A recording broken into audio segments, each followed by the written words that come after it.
Welcome to the show that looks at truth, fiction, and reality with a smirk.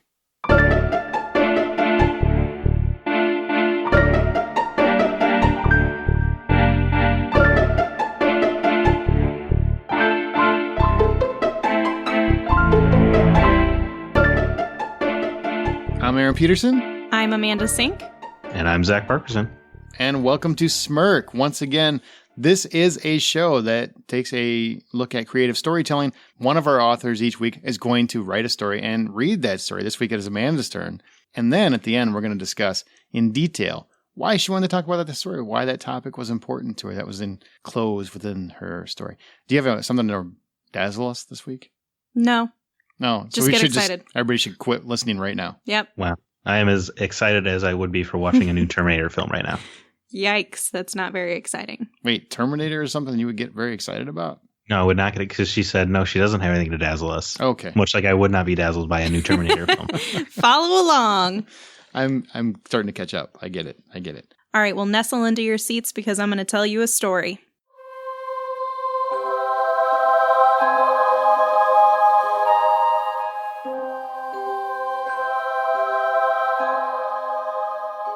Elijah is a quirky young boy, about 6 years old or so. He likes to spend alone time to give his imagination the chance to run wild. Sometimes he'll watch other kids and adults and create a story of what he's watching in his head. He thinks it's kind of fun to make your own story of what they're talking about or what they're doing.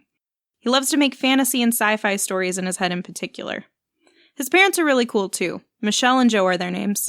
They love to play games and puzzles with Elijah, but mostly they love to go to movies together as a family. They love watching movies at home, but the movie theater is what really makes it a fun experience. They don't go to every movie in theaters, so when they do go, they make a big deal of it. Sometimes they'll even go to the really late showings when it's a big new release, and Elijah gets to stay home from school the next day. Of course, those are his favorite. If it's the first of the series, they'll usually celebrate with a themed dinner beforehand to really add effect and get them in the mood. But if it's a franchise that's really big, like Star Wars, they'll spend the weekend before watching the ones that came before it and pick out outfits or costumes for the movie premiere. Trust them when they say they're big Star Wars fans. The rest of the family gives them the side eye. They just don't get why someone would design their entire basement with a Star Wars theme and have Star Wars kitchen cutlery. This family definitely buys their opening day tickets the moment they go on sale. So now we're in 2019, and the release of Episode 9 in the Star Wars franchise is rapidly approaching. Who am I going to dress up as this year? Elijah enthusiastically thinks to himself. He tells his parents over the weekend right before the release that he wants to be Chewie this time around. Of course, Michelle and Joe decide to go as Han and Leia. Michelle has a long brown hair to pull off Leia, and Joe has a sarcastic sense of humor to give Harrison Ford a run for his money. They all plan out their outfits, and Elijah's costume is hung inside his closet. He looks at it every day, eagerly awaiting that Thursday night for which they have reserved seats, smack dab in the middle of the theater. Luxury. Thursday night is here, and everyone showing up to this 30-screen Cineplex is in full-on costume. The family reaches the box office to pick up their tickets. They're given a full-size poster and various collectibles to go with it. The box office worker slips Elijah an extra one, winks at him, and tells him Chewie is her favorite character. He walks away with the biggest grin on his face. You can tell he's excited. There are stormtroopers and Siths galore, but alas, only one Chewie. Only little Elijah's. Michelle and Joe ask him what he wants to eat, and he raises his fist in the air and expels a loud yell while saying, "Popcorn!" Clearly the kid likes his popcorn. He'll probably eat all $22 of it, too. They head into the theater, look for their row letter, and make their way to the seat they've chosen months ago. Lightsabers drawn, battles among kids and adults alike, and laughter echoing the building. The sound emits in sync with the screen. Everyone cushions themselves into their seats. The anticipation is visible on everyone's face. The lights go down, and a room full of eyes are glistening. Elijah's dad puts his arm around him and pulls him in towards his chest for a hug. "I love you, bud," he whispers to his son as the scroll appears. Smiles everywhere as the movie begins. This is exactly what Elijah dreams about all day. The ideas of this universe visually on display fascinates him. "I want to do this," he thinks to himself. The screen is his canvas, and his imagination is the paint. He'll be the next big thing, he just doesn't know it yet. Ooh. Well, at least Elijah gets hugs from his dad, I guess. I guess we got to work on that for you. Wow. Can we talk more about Zach's dad issues? Wow, that's something. I just want to go back to gives Harrison Ford a run for his money. Oh, yeah. No. Oh, Wow. no. Oh, no. Let's not even go there. I got some bad news for his for the chances of Han being in episode 9. Wait, Yikes. what? Don't make me sad. Spoiler alert. Is he no longer in the franchise? Why can't he be a Jedi ghost? It's just wrong. I don't know. So what do you guys think it's about? Magic of cinema. I would probably, I mean, I guess you could be specific and say the magic of Star Wars, but I would probably go with a family that fosters a creative environment, creates the next creator. That's actually pretty damn close to what the moral is. But I also wanted I finally to... got one. Yeah. There's also a tiny element of just the fandom in there that I want to talk about as well. Yeah, I heard the collectibles, and they obviously need to bring it down and remind themselves that this child needs to be nurtured in the ways of life as well, not just the Jedi Council. Why are you hitting all of these questions so early on? I'm not. Wow. What's your first question? What are we going to first? Because we can talk about Star Wars. She has to say the specific moral yet. Oh, yeah. What is your specific moral? That the bond of movies for families can help build the imagination of a child and also make them crazy fans. Why do you hate joy and fun? I'll see you guys in like 20, 30 minutes. Well, my first question is, do you think that people go too far with their fandom? Or is it always totally acceptable? Ooh. Including the kids. You have to include the kids. So you can't say it's cute for kids and not cute for adults. I guess you can, but it is cute. But you for have to kids, talk but about both. I mean, I have some thoughts. please go. Oh, lead the way. All I'm going to do is talk about how Star Wars diapers on a kid's okay, not on an adult. What if they're wearing them together, though? Isn't that just sweet? No. Matching That sex. is what gets you What on if a sex Grandpa's wearing the offender list. diaper with the kid? Sex offender list again. Yep. Why'd you take it there, man? I'm sorry. Sorry, Grandpa. Don't wear the Star Wars diaper. Oh, they're the adult diapers. Grandpa's very old. What is your point? What are your thoughts? You have Okay, some. Let's hear them. it is impossible not to have complicated feelings on this. Because on one hand, you have a group of people being able to come together and celebrate something that they all love together, like, say, a new Star Wars movie. But on the other hand, all those collectibles and costumes and all that stuff is marketing. It's selling stuff. It's geek consumerism, raised to the next level. And every time I see that, I think about both of those things a lot, because with the Marvel movies and the Star Wars movies and a lot of these things, there is a lot of people want to be known as the biggest fan. They want to collect all the collectibles. But really all you're doing is playing into a mega corporation's overall marketing scheme. But on the other hand, it is really exciting to go see the new Star Wars movie on opening night. It is exciting to get the cool the lightsaber replicas. All those things are awesome. But at the same time, you're being a fan of something, but you're being a fan of one of the biggest properties on the face of the earth. So you're saying you're not really a fan because everybody is a fan? You're kind of just jumping in the sandbox with everybody else? Well, it's interesting, speaking of Star Wars specifically, because it is the biggest entertainment property ever, right? Which is exciting on the one hand, because everyone gets to be a fan, everyone gets to talk about it and go to work and all these things. But it's playing right into the reason Disney is such a monolithic corporation. It's because you keep buying all these things because you want to be the guy with the cool costume at the premiere. Does it help if this family, because they don't go to movies very often because they don't have the money for it? Which is how are they buying the costumes? They don't. That's the thing. They make them. How do they make them? How do they get afford a sewing machine? They can't go to see a movie? I think he's got a good point, because you were asking about fandom. Yeah. And he's not wrong. I know. I just didn't know if it helped this family in trying particular. to get him off his consumerism No, angle?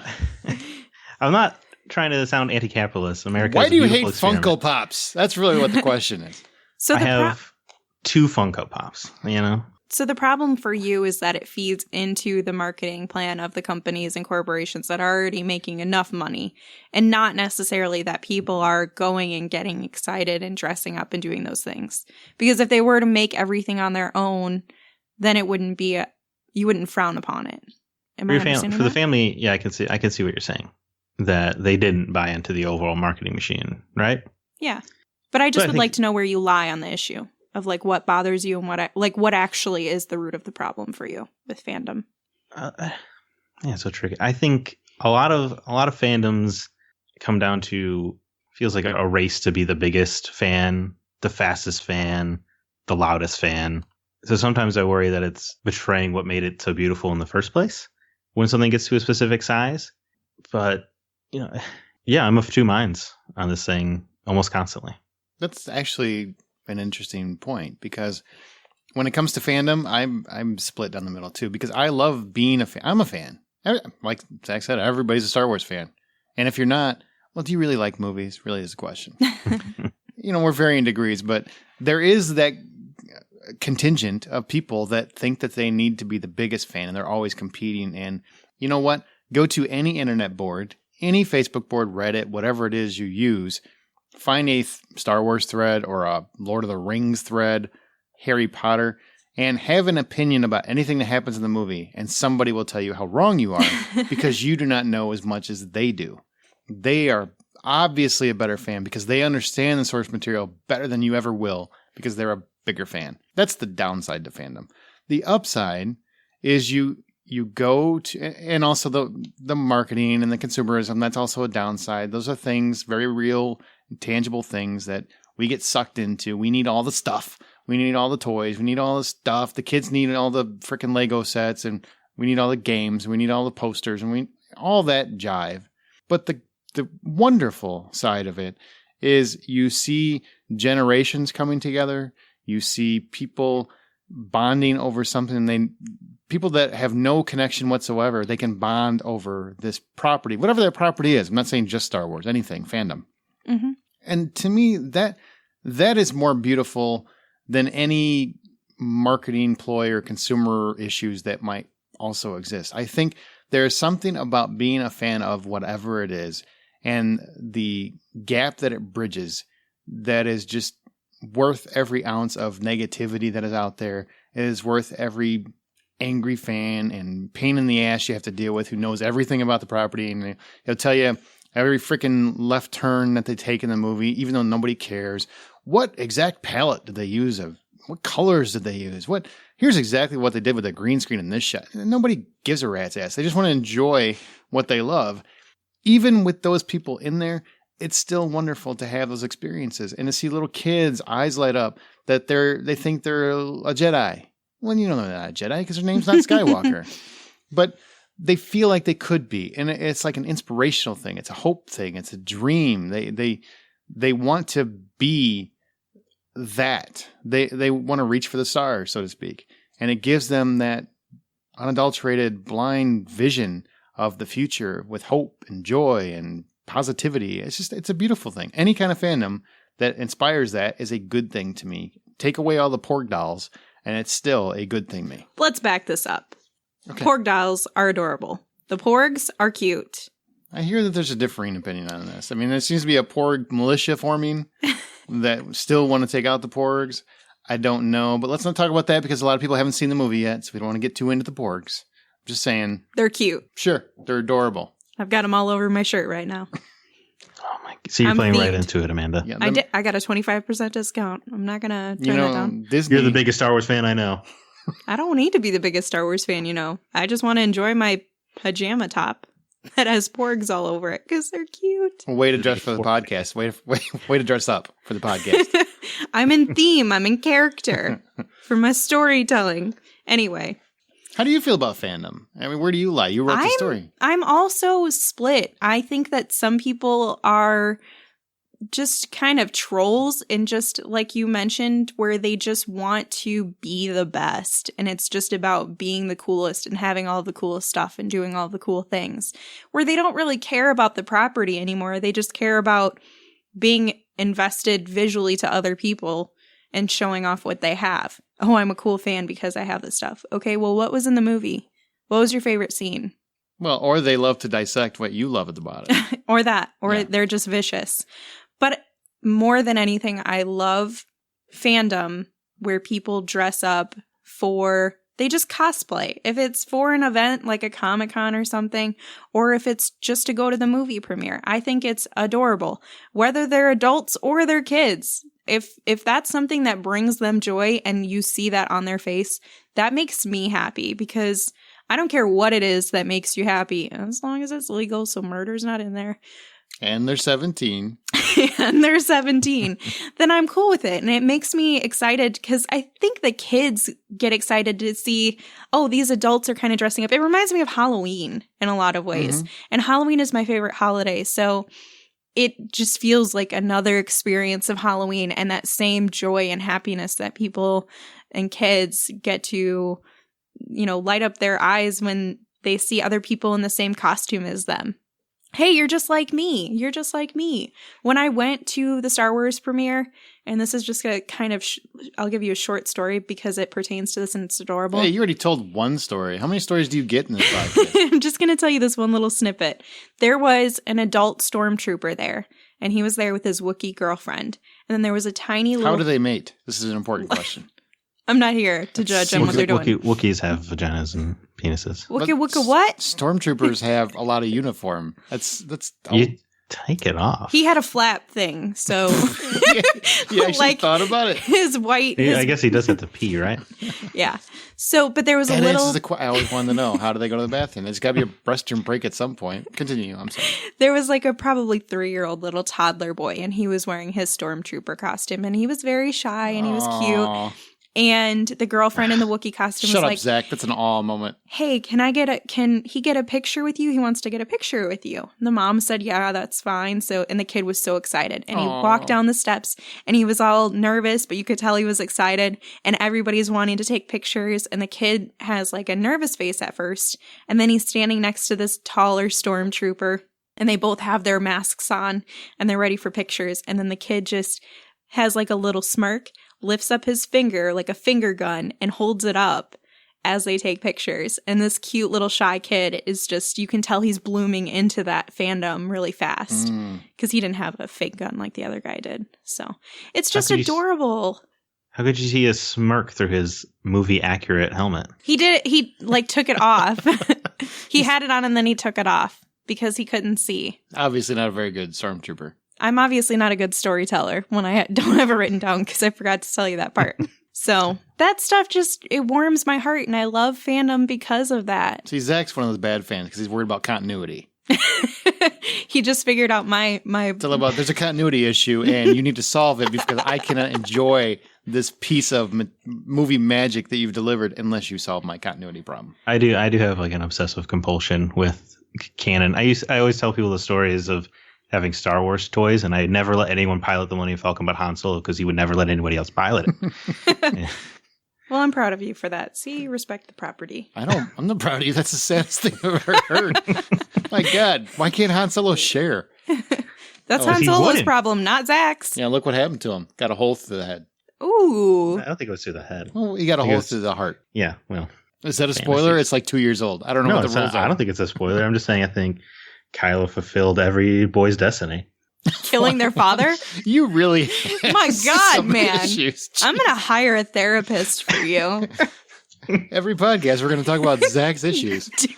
We're going to work out these daddy issues by the time we finish. I don't know if the snowman episode has aired yet, but my God, listen to that one. It's so sad how he's never built a snowman. Well, after the 4 years of podcast, it takes to resolve my daddy issues. Let's move on to my mommy ones. We'll do those in the Harry Potter episode. Oh my gosh. So my next question for you guys is... Oh, I guess I'm still talking about fandom. Oh, do you want to keep going? There's more. I think there's more there. I think, Go ahead. I'm kind of curious, where do you guys... Oh, no, he's taking my question. No. How do you each have friends that are fans, right? Big fans? Who is the biggest fan? Not them telling you they're the biggest fan, but who is the biggest fan you know, and why do you feel like they are the biggest fan you know? For Star Wars? Of anything, of whatever, of a property. So for Harry Potter, I have a friend, Angela, who incorporates it into her everyday life and into her wedding and into everything else. Her parties, she has Harry Potter themed parties. She doesn't do it to be she handcrafts everything for her parties too, I should say that. So her Harry Potter party that I had gone to, she had the illuminating candles, from the ceiling, the floating candles. She basically made those and hung them herself. She had... With magic? Yes, with magic. Excellent. With Dumbledore's help. And she had a sorting hat, which was just a sorting hat that you put paper in and everybody got sorted into their house. But she's very crafty and fun, and she brought the magic of Harry Potter alive. I feel like once you have the essence of what the property is, and you incorporate that into your life, and it's just almost a part of who you are, and you bring that magic with you when you talk about the property, and you are doing something with the property, or you're watching them watch that movie, that feels like the person who really is the epitome of a fan the biggest fan for a property. All right, Zach, do you have a mega fan, the biggest fan of something? So many fans. Aaron's pretty gnarly on Psych. That is true. That's right. That. Yeah, that's true. I've heard it both ways. Have you heard about Pluto? That's messed up. It was messed up, though. My buddy Jeremy, he's very into this manga called Berserk. Okay. I've never seen anybody be a bigger fan of something, but he's not. I didn't even know he was a fan of it until 4 months into our friendship when I just by happenstance started to read it myself. But you could talk to him about any chapter in any volume, and he knows exactly what the scene was, what's happening there. He'll talk about what's probably going, like his thoughts on what's going through the characters' heads and all these things, and he just knows all that information immediately. He's never gone down my throat about something. He's never tried to be like, oh man, you got to read the next one. Come on. He's never been super annoying about it to me or anyone that we know. But when you do talk to him about it, he knows his stuff. He's just a big fanboy, but he's never flamboyant about it, I guess. That's interesting. Your story made me reconsider who I think is the biggest Harry Potter. I have a friend who came in from Canada, and we had a Harry Potter trivia, and we started playing the game where everybody rolled the dice to see who was going to get the question. Mm-hmm. And it got to the point where she knew literally every question. And I don't mean literally as a 20-year-old girl saying, no, I'm not 20, but in your 20s, saying literally. So you're projecting yourself back into a 20-year-old girl? Yes. You're going backwards yes. into one? Okay. But she genuinely knew the answer to every single question. We were taking the cards, kind of like Trivial Pursuit, where they have 5 or 6 questions on each card, and asking her all of the questions in order, and she would get every single one of them right. And it's about Harry Potter from the books. So she's obviously better than Angela. I think she might be. I reconsidered once Zach started talking about his friend. I was like, you know what? Jessica's probably a much bigger. I think they just in different levels. Well, I've got a friend, Scott, who's insane. That's good to know. Yeah, no, he's nuts because, and in a good way for him, he is a fan of Zelda. Zach, I know you know what Zelda is because you're a big Zelda fan too, right? I went to a symphony with Scott. Well, see, for Zelda. They bond over Zelda, whatever. But he's such a big fan of Zelda that he has almost every collectible I've ever heard of. Things that I didn't even know were collectibles, but he never opens any of them. Never any of them. So he has toys that he'll never play with. He has board games that he'll never play. Every collectible you can think of he has, and he doesn't open any of them because he feels like if he opens it, it's no longer a collectible. Now, I don't understand this logic because I'm not there in my mindset. I have nothing that I feel that way about. But he is such a fan, he truly believes it would tarnish his collection to open some of this stuff. Even though he has it, I'm like, why would you have it? I don't buy stuff I don't want to use. To him, that's the only way that remains pure in a way. So he's the biggest fan of any property I know of anybody I personally know. Doesn't he have a sword too? Yeah, I think he's a Zelda sword too. He probably runs around naked in Zelda underwear, swinging a sword around trying to be Zelda probably.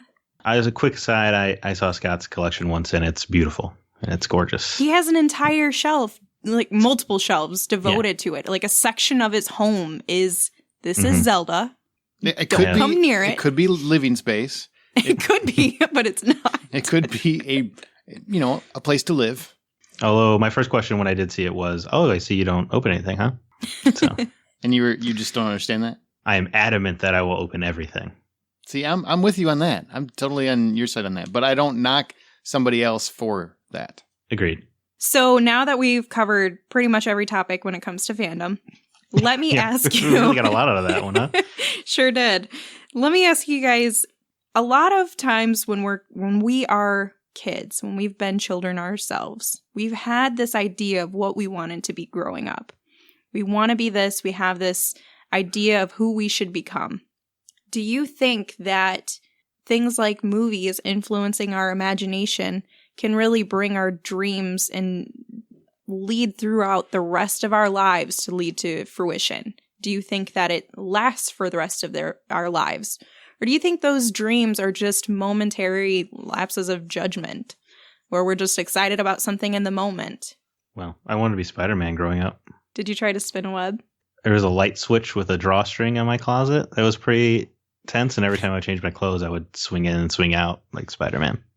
That's not bad. I took a... Do you remember rulers in school? When they had the metal strip along the ruler? Yeah.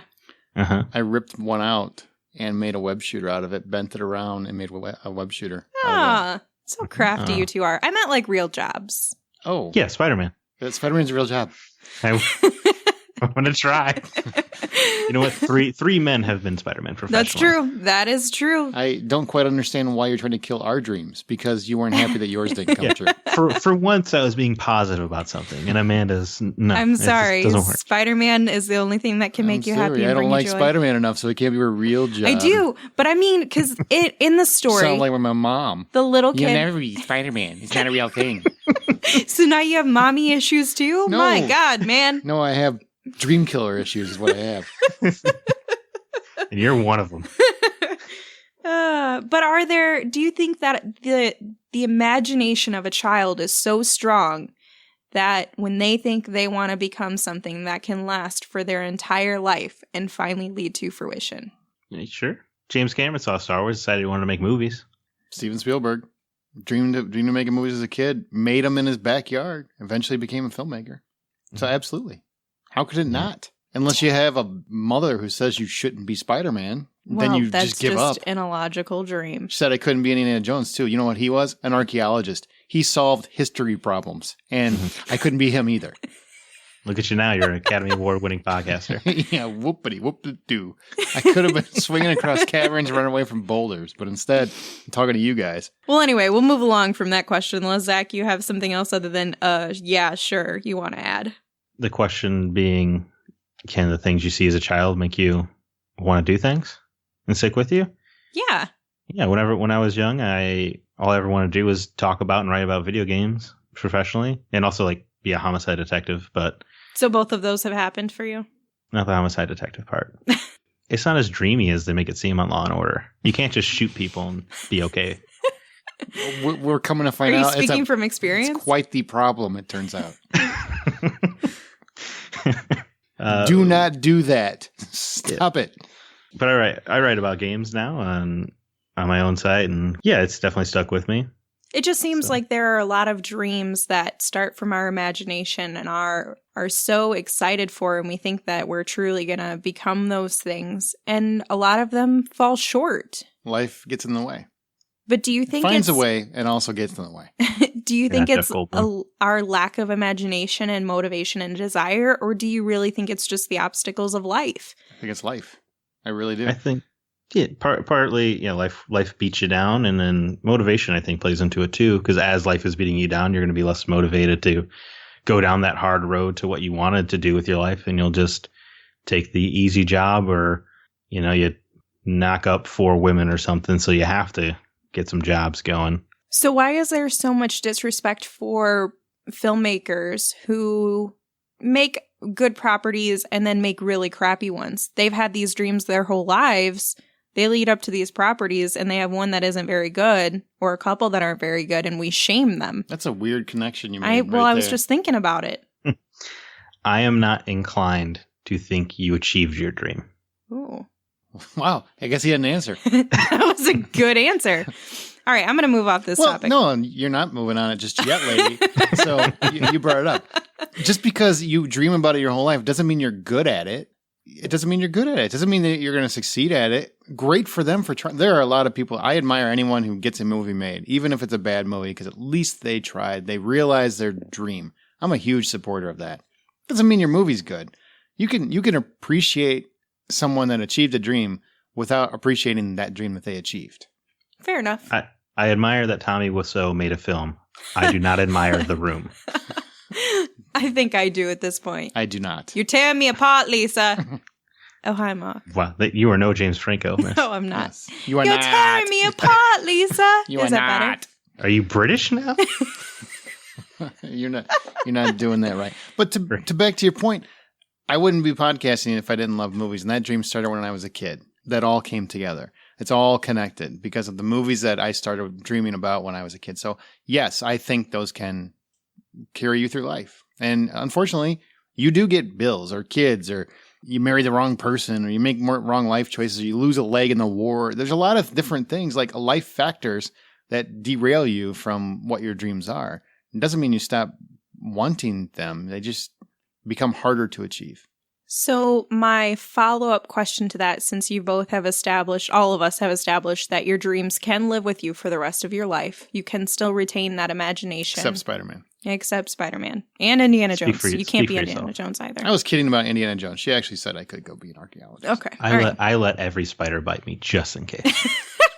I jump off roofs every time I got a little tingle. I'm like, I think I got spiders. Nope.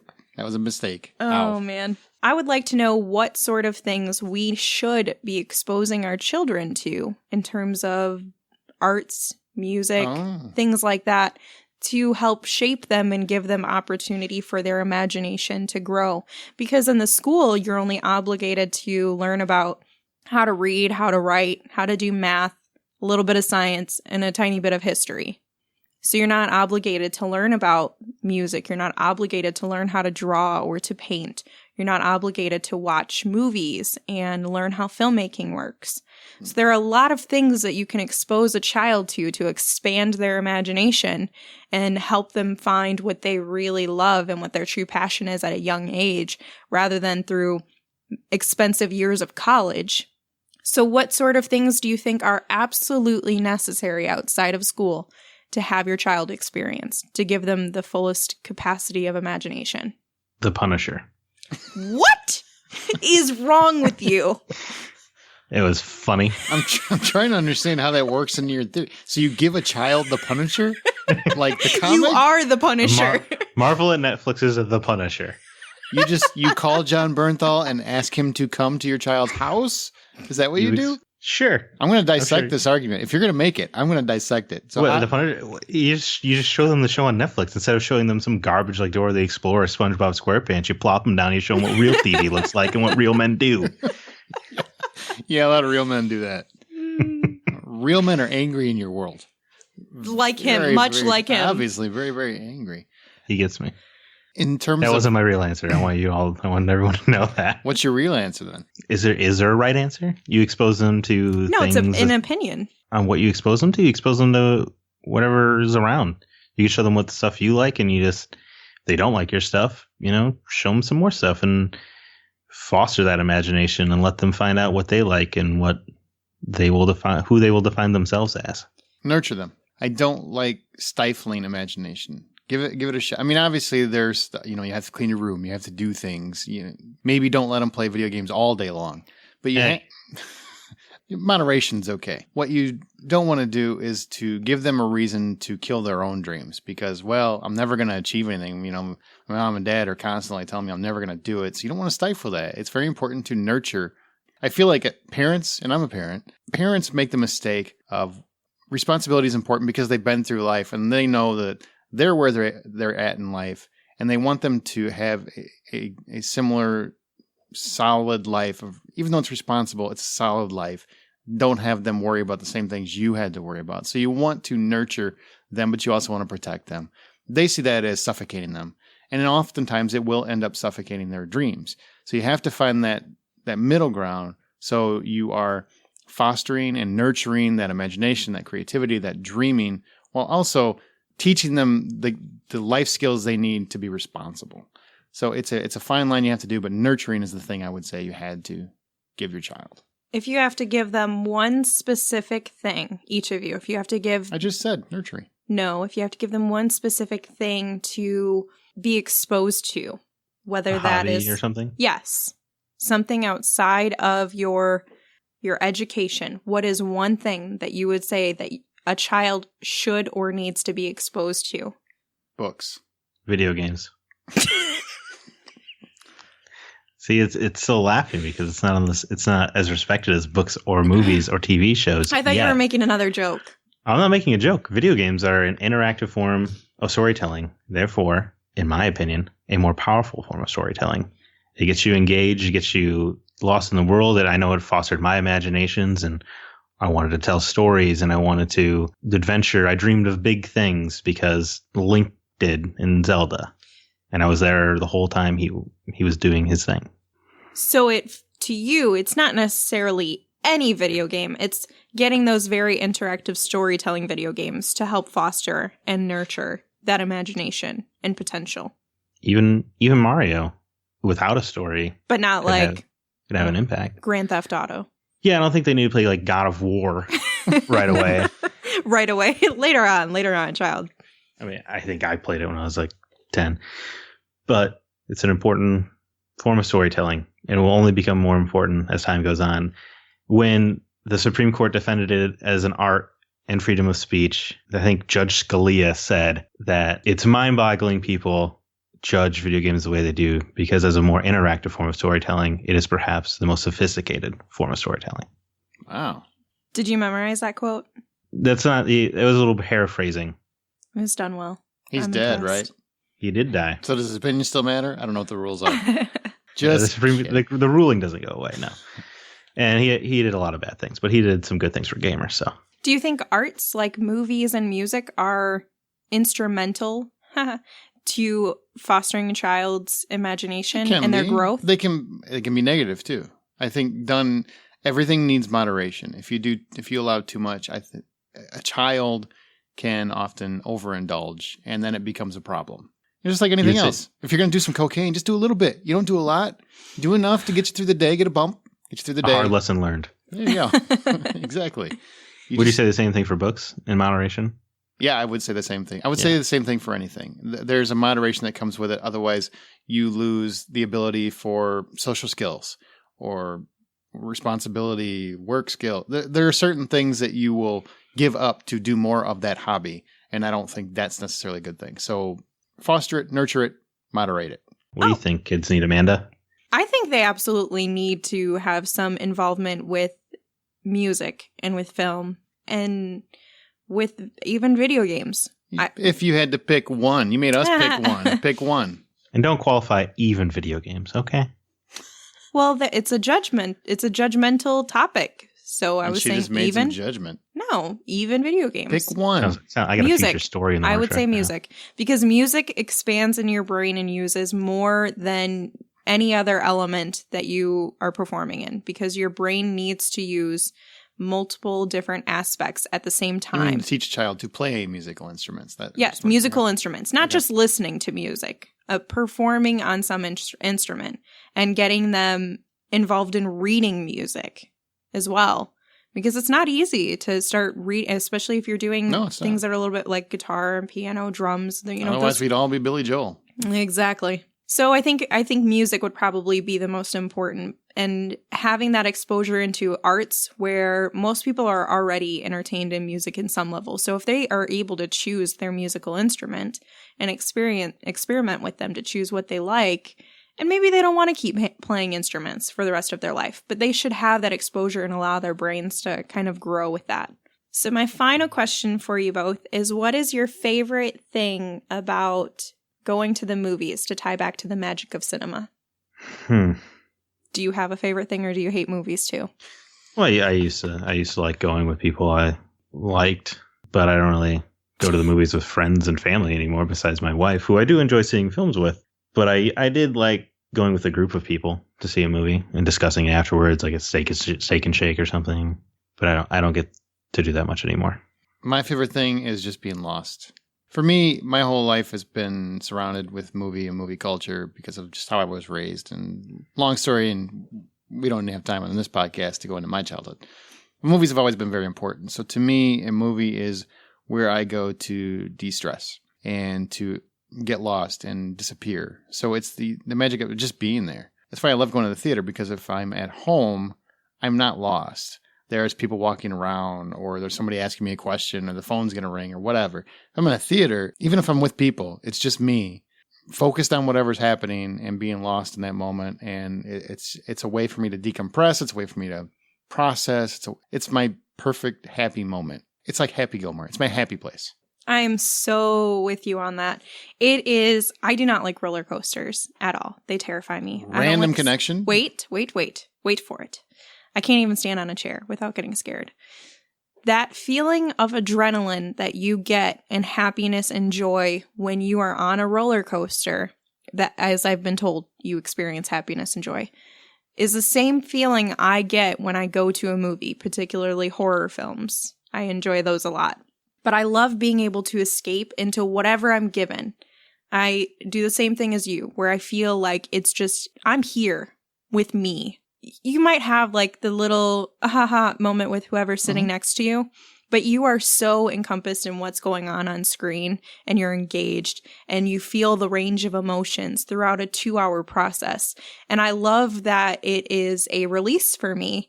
And it is the equivalent of a roller coaster. That ride of emotions is the same feeling that I get when I go to a movie. And I think the magic of what you can do to pull feelings out of people that they weren't expecting to give the filmmaker, is a beautiful thing. And I love the magic of movies. So do you guys think this story was truth, or do you think it was fiction? Fiction. Truth. No kid's that happy. Just because you didn't encounter that when you were a child. It actually is, it is fiction. I have the tiny little glimpse of the stormtroopers. Hey, I have the little stormtrooper that kind of sparked my idea for this. Spark, new Star Wars movie. Zach, when you see it, you'll get that joke. Yeah, I don't. What? What? What? So what's the title of your story? So originally I was going to go with The Mind's Eye because of imagination. But then as you were talking and you said something, Aaron, you said reach for the stars. That seemed to encompass everything I was talking about for this story. So I'm actually going to go with reach for the stars. Because when it comes to movies, I know what I'm talking about. Oh my God. Get out of here. Just you got 9 freaking movie and TV podcasts. Doesn't make you a know-it-all, Aaron. I'm the biggest fan. I am the biggest movie and TV fan that you know. All right. Well, as our show, I'm pretty disappointed that neither one of you referenced me in your biggest fan story, but that's cool. As our show, you didn't reference us, jerk. You referenced Scott. Yeah. Scott of all people. It's Zelda. He's such a psychotic about it. So yeah. As our show goes, we will occasionally pick listener stories to read and discuss on Smirk. So if you'd like the chance to have yours read, email it to mystory@smirkpodcast.com. That's mystory@smirkpodcast.com. Be sure to join the conversation by joining our Facebook group or follow us on Twitter @SmirkPodcast, and be sure to use the show's hashtag Smirk. Don't miss an episode. Be sure to subscribe to Smirk on your podcast app of choice and check out our website at smirkpodcast.com. That was a good one, Amanda. Thank you. I appreciate it. I put some effort into it. A lot of discussion. Probably a little bit too much, but that's how it goes. Is there when too I much? Yeah, it was good. It really got our imaginations rolling, obviously. Good. That's the idea. And as you write your own life story, always remember to tell it with a smirk.